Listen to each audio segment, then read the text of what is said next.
Hello everyone, আশা করি সবাই অনেক অনেক ভালো আছি। আজকের এই ভিডিওতে আমরা কথা বলবো মেডিকেল ফার্স্ট টাইমারদের এই মুহূর্তে আসলে কী করণীয়। তো তোমাদের সামনে এইচএসসি পরীক্ষা এবং সময় আছে ধরলাম হাতে গোনা আরও 2 মাসের মতো। তো এই সময়টাতে আমরা কিভাবে মেডিকেলের জন্য পড়বো নাকি পড়বো না, এবং এই এইচএসসির পরীক্ষার পর আমাদের করণীয়গুলো কীরকম হতে পারে সেগুলোর একটা সাধারণ আলোচনা, এবং এখান থেকে ভালো একটা আইডিয়া পাওয়া যেতে পারে যে আমাদের কী করা উচিত হবে যেন আমাদের পরবর্তী স্টেপগুলো ভুল না হয়। তো সাথে সাথে আমি মুনতাসির, পড়াশোনা করছি sir Salimullah medical college, Dhaka. তো প্রথমতই ভাইয়া আমাদের সব থেকে কমন যে প্রশ্নটা সেটা হচ্ছে যে এইচএসসি এর আগে আমরা শর্টের বাইরে যে চ্যাপ্টারগুলো আছে সেগুলো পড়বো কিনা। তো দেখো ভাইয়া, এখানে 2টা গ্রুপ হতে পারে। এক, যাদের অলরেডি শর্টের ভেতরে যে চ্যাপ্টারগুলো আছে, অর্থাৎ এইচএসসির সিলেবাস যেটা আছে সেটা পুরোপুরিভাবে কমপ্লিট, ধরলাম 90 to 100% ডান। আরেকটা গ্রুপ আছে যাদের এখনও এইচএসসিটায় গ্যাপ আছে। তো দুইজনের জন্য 2টা কথা প্রযোজ্য হবে। প্রথম কথা হচ্ছে যে ভাইয়া, গ্রুপ 1 যারা আছি তারা চাইলে এখন শর্টের বাইরে যে চ্যাপ্টারগুলো আছে, ফিজিক্স, কেমিস্ট্রি, বায়োলজি, সাধারণ জ্ঞান, ইংলিশ পড়ে রাখতে পারো, প্রবলেম নাই। এটা তোমাকে পরবর্তীতে হেল্প করবে। আর যারা এইচএসসি এখনও ঠিকমতো শেষ হয়নি, গ্যাপ আছে, তারা এখন আসলে শর্টের বাইরে যে চ্যাপ্টারগুলো আছে সেগুলো পড়ার দরকার নেই। তোমরা যে কাজটা করবা সেটা হচ্ছে যে তোমাদের শর্টের ভেতরে যেগুলো আছে সেগুলো একদম 100% শেষ করবা, যেন তোমাকে এইচএসসি এর পরে এই শর্টের ভেতরে আর হাত দেয়া না লাগে। ওকে, এটা ঠিক করবা। দেন তুমি কি করবা, এই যে তোমার যখন প্র্যাকটিক্যাল হবে এবং প্র্যাকটিক্যালের পরে তুমি প্র্যাকটিক্যাল ধরো তুমি দিলা 10 দিনে, এবং তার পরবর্তীতে আরও 10 দিন বা আরও 30 দিন সময় নিয়ে তুমি জাস্ট শর্টের বাহিরে এবং জিকে ইংলিশটা একদম ঠোঁটস্থ করে ফেলবা বা ভালো করে আত্মস্থ করে ফেলবা, ঠিক আছে? আর এই সময়টাতে, এই 1 মাস সময়টাতে তুমি তাহলে 2টা কাজ করবে। এক, এইচএসসি এর যে সিলেবাসে যেগুলো পড়া ছিল সেগুলো টুকটাক করে রিভিশন দিতে থাকবা হালকা পাতলাভাবে, এবং শর্টের বাইরে যেগুলো ছিল সেগুলো একদম আত্মস্থ করে ফেলবা। এখানে তুমি এইচএসসির ভিতরে এখানে সময় দিবা না বললেই চলে, তুমি দিনে 2 ঘন্টা দিয়ে এগুলো জাস্ট রিভিশন করে আসবা, এবং বাকি সময়টাতে তুমি শর্টের বাইরে দিয়ে দেখবে তোমার 1 মাসে সব পড়া শেষ। এবার তুমি রিভিশন ফেজে চলে আসবা, অর্থাৎ একদম তুমি এবার জাস্ট রিভিশনটা দিবা। দিনে 2টা, 3টা, 4টা, 5টা করে অধ্যায় বা অর্ধেক বই করে রিভিশন দিবা। তুমি অ্যাডমিশন সময়ে একটা অধ্যায় তুমি ধরো রিভিশন ফেজে একটা অধ্যায় সারাদিনেও পড়তে পারো, 24 ঘন্টাতেও পড়তে পারো। আবার একটা অধ্যায় তুমি 24 ঘন্টায় অন্তত 5 বার পড়তে পারো। কীভাবে পড়তে হয় আমরা সেটা পরে দেখাবো। সো 24 ঘন্টায় 5 বার পড়া তোমার জন্য বেশি দরকার। যত রিভিশন দিবা তত মনে থাকবে। তুমি একবারে পড়ে সব মনে রাখতে পারবা না। তুমি যতই বলো যে আমি ভাইয়া একদম 100% মনোযোগ দিয়ে পড়ছি, ভাই থাকবে না পড়া মনে। তোমাকে বারবার রিভিশন দিতে হবে। তুমি একবার পড়ে সব পারবা এরকম আশা কখনোই করা যাবে না। এটা তাহলে গেল আশা করি। এরপর কয়টা কোচিংয়ে পড়বো? তো একটা কোচিংয়ে, অফলাইনে একটা কোচিংয়ে পড়াই যথেষ্ট। এরপরে তুমি একদম শেষের দিকে গিয়ে আরেকটা জায়গায় এক্সাম বেস দিবা, paper final, subject final, model test একদম শেষের দিকে গিয়ে, প্রথম দিকে দেওয়ার দরকার নেই। যেমন আমি শুধুমাত্র রেটিনাই ফুল কোর্সে ছিলাম, তুমি চাইলে উদ্ভাস বা মেডিকো বা অন্য যে কোনো কোচিংয়ের একটাতে যুক্ত হতে পারো, এটা তোমার ইচ্ছা, তোমার কাছে যেটা ভালো লাগে। এবং তাহলে একটা অফলাইন কোচিংয়ে পড়বা এবং সেটার ক্লাস পরীক্ষা একদম রেগুলার দিবা। তো এখন মাঝে মাঝে হয় কি, কোচিংয়ের ক্লাসটা ভালো লাগে না, কারণ 3 ঘন্টা বা 2 ঘন্টা সময় তোমাকে 2-3টা অধ্যায় পড়াই দিবে। তো তোমার এটা আসলে ভালো নাও লাগতে পারে, বাট তুমি ক্লাসগুলো করবা, তোমার জন্য উপকারী হবে, কারণ কী কী পরীক্ষা আসে এটা ভালো একটা আইডিয়া পাবা। এখন তোমার যদি মনে হয় যে না, আমার কোচিংয়ের ক্লাস ভালো লাগতেছে না, তুমি তাহলে সেই অধ্যায়টা বাসায় এসে ইউটিউবে দেখে নিবা, একদম ফ্রি প্লে লিস্ট অনেকগুলো পাওয়া। আমি তাই করতাম, যে কোচিংয়ের ক্লাস যখন আমার ভালো লাগতো না, যে অধ্যায়টা আমার ভালো লাগতো না, আমি সেটা বাসায় এসে ইউটিউব দেখে নিতাম, অথবা আমার আগে থেকে একাডেমিকে খুব ভালোভাবেই পড়া ছিল, সো খুব একটা প্যারা হয়নি আমার এটা। এখন আসি যে ভাইয়া, তাহলে অনলাইন বিভিন্ন প্ল্যাটফর্মে আমি কি এখানে কোর্সে যুক্ত হব কি না? তো এটা আসলে ম্যান্ডেটরি না, তুমি চাইলে যুক্ত হতে পারো, না চাইলে কোনো সমস্যা না, তোমাকে যুক্ত হতেই হবে এরকম কিছু না। তারপরে তো বললাম যে তুমি যদি যুক্ত হও অনলাইনে, সেই ক্ষেত্রে তুমি যে কোনো একটা রুটিন ফলো করবে, 2টা একসঙ্গে ফলো করতে পারবে না। 2টা ফলো করতে গেলে একটাও ঠিকমতো শেষ হবে না, তুমি এই রিস্ক নেওয়ার দরকার নেই।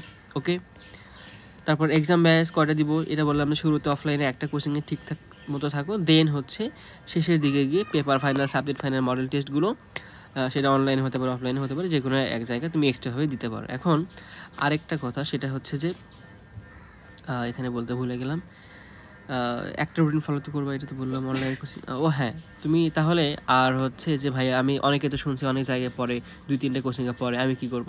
তো তোমার যদি মনে হয় যে তোমার কাছে হচ্ছে তোমার অর্থনৈতিক স্টেবিলিটি সেরকম আছে, সো তুমি তাহলে 2-3টে কোচিংয়ে ভর্তি হতে পারো। বাট তুমি 2-3টে কোচিংয়ে রুটিনটা ফলো করতে পারবে না, তোমাকে একটা জায়গায় ফোকাস করতে হবে। সো তুমি যদি একটা জায়গায় ফোকাস করে পড়ো তাহলে তোমার অন্য জায়গায় ভর্তি হওয়ার কী দরকার? দেখতে যাবো ওখানে কী খাওয়া দাওয়া করাচ্ছে। তো বললাম যে ভাইয়া তোমার যদি টাকা পয়সা বেশি থাকে করতে পারো, আর যদি সেরকম তোমার হচ্ছে অর্থনৈতিক স্টেবিলিটি না থাকে তাহলে তোমার জন্য এটা দরকার নাই। এটা আসলে নিতান্তই শখের বসে মানুষ করে।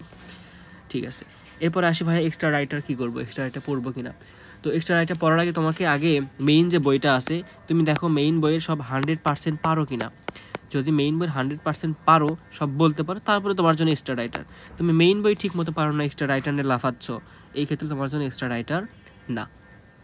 তুমি কী করতে পারো, যদি তোমার মেইন বই পড়তে পড়তে সময় শেষ হয়ে যায়, একদম অ্যাডমিশন ফেজে শেষের দিকে আসে, তুমি তাহলে মেইন বই প্লাস এক্সট্রা রাইটার অনুশীলনী দেখতে পারো। এক্সট্রা রাইটার বই নাই পড়লা, অনুশীলনী দেখতে পারো। বাট আসলে সময় পাওয়া যায়, খুব একটা ব্যস্ত থাকে না এই সময়। যদি মেডিকেল প্রিপারেশন একদম খাঁটিভাবে নিতে চাও তাহলে সময় পাবা। সো তাহলে মেইন বইটা আগে পুরোপুরিভাবে শেষ করবা। আর মেইন বই তো তোমার হচ্ছে এইচএসসিতে ভালোভাবে শেষ করছো, তারপরে তুমি অ্যাডমিশনে এসে জাস্ট এক্সট্রা রাইটারের দেখলা।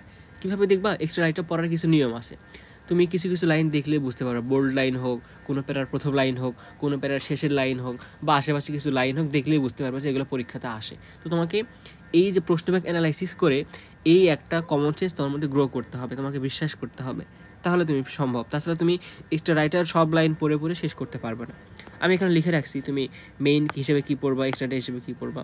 যেমন হচ্ছে আমরা যদি জিওলজির কথা বলি, জিওলজির মেইন হিসেবে আমরা পড়ি আজমল স্যার, এক্সট্রা হিসেবে তুমি আলিম স্যার পড়বা, ডাইজেস্ট পড়বা। তারপর মাজেদা ম্যাডাম আরও যে বইগুলো আছে এগুলো আসলে এতক্ষণ সময় দিয়ে তোমার কাছে পড়ার মতো সময় নেই, তুমি ডাইজেস্ট থেকে দেখে নিতে পারো। আর যদি তোমার কাছে সময় থাকে তাহলে তুমি মাজেদা ম্যাডাম বা অন্যান্য রাইটারের বইটাও দেখতে পারো। বটানির ক্ষেত্রে হাসান স্যার, আলিম স্যার পড়বা, আজিবুর স্যার চাইলে দেখতে পারো। এটা হচ্ছে, তারপর ডাইজেস্ট তো আছেই। এগুলো তুমি সময় সাপেক্ষ ব্যাপার, বাট মেইন বইটা আগে 100% শেষ করতে হবে। ফিজিক্সের ক্ষেত্রে ভাইয়া ইসাক স্যারটা আমরা সবাই পড়ি, তারপরে তুমি চাইলে তপন স্যার থেকেও দেখে নিতে পারো এবং হচ্ছে ডাইজেস্ট পড়বা। কেমিস্ট্রির ক্ষেত্রে ভাই হাজারি স্যারই অনেক, হাজারি স্যারও যদি সব কিছু পারো, কনসেপ্ট যদি ভালো থাকে তাহলে এখানে তোমার কবির স্যার লাগবে না। তারপরে তুমি ডাইজেস্ট পড়তে পারো, ডাইজেস্ট বা তোমার কোচিংয়ের যে হচ্ছে মেডিট্রিক্স বা আরও যেই বইটা দেয় কোচিং থেকে প্রোভাইড করে আর কি, সেটা। অনুশীলনী সলভ এবং হচ্ছে বোর্ড প্রশ্ন।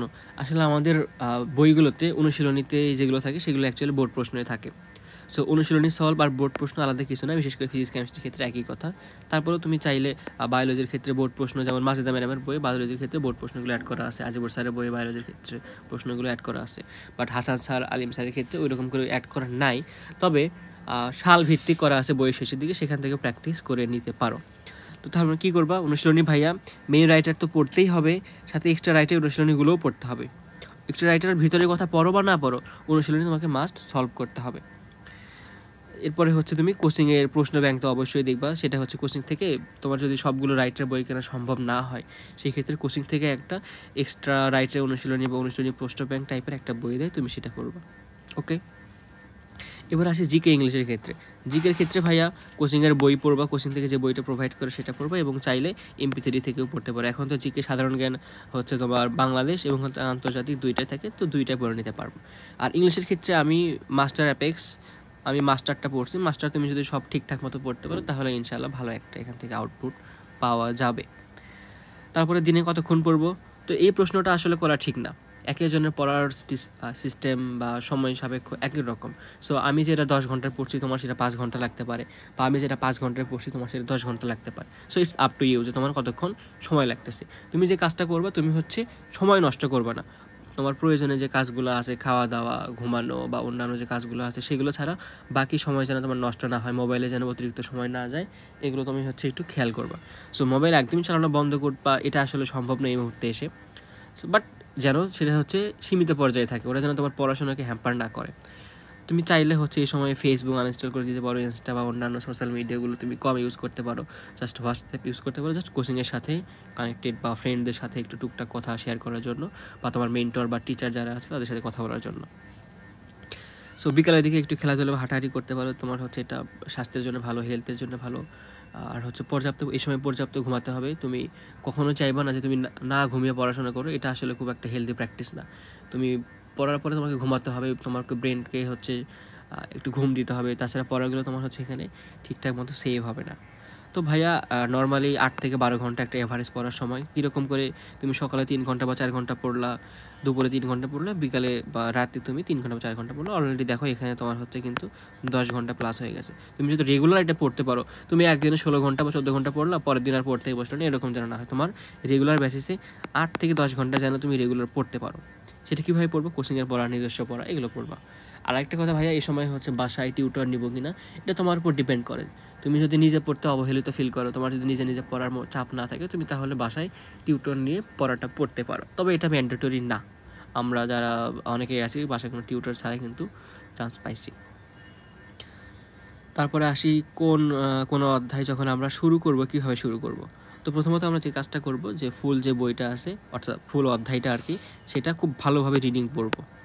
তোমার যদি ক্লাস করা না থাকে, ক্লাস করবা, আর ক্লাস করা থাকলে তারপরে তুমি হচ্ছে সেটা রিডিং দিবা। আচ্ছা, রিডিং দিলা, তারপরে তুমি প্রশ্ন ব্যাংকটা খুলে একটু দেখলা যে কী ধরনের প্রশ্ন আসে, দেখলা। দেখার পরে তুমি এবার হচ্ছে বই দাগাও। প্রশ্ন ব্যাংক তো পড়ছো, তুমি আইডিয়া পাইছো কী প্রশ্ন আসে, দেন হচ্ছে কোচিং থেকে দাগানো বইয়ের PDF দেয়, সেখান থেকে তুমি বইটা দাগাই নিলা। ওকে, এবার টপিক মার্কিং করো। এই যে প্রশ্ন ব্যাংক অ্যানালাইসিস করছো, কোন ধরনের টপিকগুলো আসে তুমি বুঝতে পারবা। টপিক মার্কিংটা করে ফেলো, তুমি এখানে স্টার মার্কিং দাও বা যেটাই করো। তারপরে তুমি এবার বই দাগাইছো, টপিক মার্কিং করছো, এবার সেকেন্ড স্টেপে গিয়ে তুমি হচ্ছে কী করবা, দাগানো লাইনগুলো পড়বা। ঠিক আছে, দাগানো লাইন পড়লা, এবার তুমি অনুশীলনী সলভ করলা। অনুশীলনী সলভ করার পরে অর্থাৎ মেইন বই অনুশীলনী সলভ করলা, এরপর তুমি ডাইজেস্ট পড়ো বা এক্সট্রা ইনফরমেশন পড়ো, ইটস আপ টু ইউ তুমি কীভাবে পড়বা। পড়ার পরে তুমি কোচিংয়ের বইয়ের যে MCQগুলো আছে সেগুলো সলভ করো। তো তুমি ভাগ করে নিবা, যে ধরো তুমি ফার্স্ট রিভিশনের সময় হচ্ছে মেইন বই প্লাস ডাইজেস্ট পড়বা এবং কোচিংয়ের বইয়ের MCQ করবা। সেকেন্ড রিভিশনের সময় তুমি হচ্ছে এক্সট্রা রাইটারটা পড়বে এবং এক্সট্রা রাইটার MCQ সলভ করো। তুমি একসাথে সবগুলো করতে পারবো না, ভাগ করে নিবা যে কোন রিভিশনে তুমি কোনটা পড়বা, এটা ভাগ করে নিবা। এই ছিল হচ্ছে আমাদের মোটামুটি যে প্রশ্নগুলো হয় সেই প্রশ্নগুলো উত্তর। আশা করি সবগুলো উত্তর তোমরা পাইছো। এরপরে তোমাদের সাথে আসলে সবগুলোতে আমার হচ্ছে একই মত হবে এরকম না, তোমার আরও ভিন্ন মত থাকতে পারে। তোমার যদি আরও কোনো প্রশ্ন থাকে তাহলে অবশ্যই কমেন্ট করে জানাবে অথবা আমাকে ইনবক্সে জানাতে পারো। এবং তোমার যদি মনে হয় যে না আমার কোনো জিনিস তোমার হচ্ছে পছন্দ না, তাহলে ইটস আপ টু ইউ ভাইয়া। এটা আমি আমার পার্সোনাল ক্ষেত্র থেকে বললাম। অনেকে অনেক মতামত দেবে, এটাই স্বাভাবিক। তোমার সব থেকে ভালো হয় তোমার যে মেন্টর যিনি বা তুমি যার কাছে কোনো টিচারের কাছে যার কাছে পড়ছো তার থেকে সাজেশনগুলো নেওয়া। আমি যে কথাগুলো বললাম এগুলো আসলে আমি আমার সিনিয়র টিচার যারা আছে তাদের থেকে শোনা। সো সিনিয়র ভাইয়ের থেকে, সিনিয়র টিচারদের থেকে এই জিনিসগুলো তোমার শোনা বেশি দরকার। কারণ সিনিয়র ভাই এখনই ধরো হচ্ছে পাশ করলো বা এখনই চান্স পাইছে 2-3 বছর, ভাইয়া আসলে নিজের ক্ষেত্রে স্টেবল না। আমি যে কথাগুলো বললাম আমি আমার নিজের লাইফ থেকে যতটুকু না বলছি, তার থেকে আমি আমার টিচারদের থেকে যতটুকু শুনছি কী করা উচিত না উচিত সেগুলো এখানে বলছি। সো এটা বলতে পারো যে একদম কোনো টিচারের কথা আমি জাস্ট এখানে তোমার সামনে রিপ্রেজেন্ট করলাম। আর এগুলো আমি আমার লাইফেও খাটাইছি, ভালো একটা আউটপুট পাইছি। তো আজকের কথা বলা ভাই এই পর্যন্ত, ধন্যবাদ।